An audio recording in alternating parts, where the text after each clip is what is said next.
Masusing tinututukan ngayon ng mga tauhan ng Angeles City Police Office ang insidente na kung saan natagpo ang patay ang dalawang bata sa loob ng isang sasakyan sa sitio Cuayan, Hensonville, Barangay Malabanyas, Angeles City nito lamang ika-22 ng Marso taong kasalukuyan.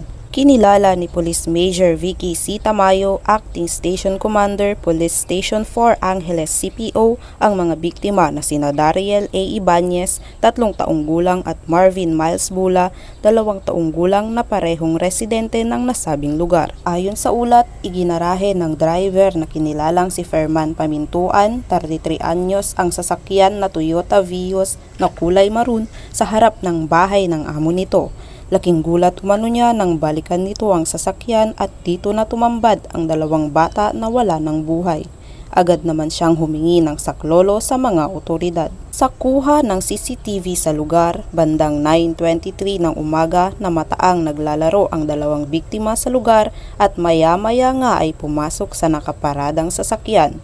Dito na nakulong ang mga ito hanggang sa hindi na makahinga at tuluyang binawian ng buhay. Kaugnay nito, masusing inimbestigahan ang pinangyarihan ng insidente at sumailalim na rin sa autopsy ang mga biktima na kung saan lumabas na namatay ang mga ito dahil sa suffocation dulot ng 4 na oras na pagkakakulong sa loob ng sasakyan. Patuloy naman ang pagbibigay paalala ng mga otoridad sa mga magulang na bantayan mabuti ang kanilang mga anak upang maiwasan ang ganitong mga insidente.